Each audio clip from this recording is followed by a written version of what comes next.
Hello বন্ধুরা, তো আজকে গরম গরম ভাত বেড়ে নিয়েছি। দুপুরবেলা আজকে কি কি রান্না করেছি দেখিয়ে দিই।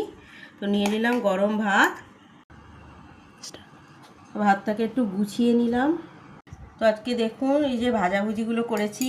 এখানে আছে পটল ভাজা, এই যে গোল গোল আলু ভাজা, এটা লঙ্কার বেগুনি করেছি, মানে কি বলবো, বেসন দিয়ে লঙ্কানি বেগুনি যা বলবেন। আর এটা আছে উচ্ছের পকোড়া। তো নিয়ে নিলাম উচ্ছের পকোড়া, আলু ভাজা, পটল ভাজা, লঙ্কার বড়া, আর আছে কারি পাতা ফোড়ন দিয়ে টকের ডাল। সর্ষে আর কারি পাতা ফোড়ন দিয়েছি টক ডালে। এক বাটি নিয়ে নিলাম।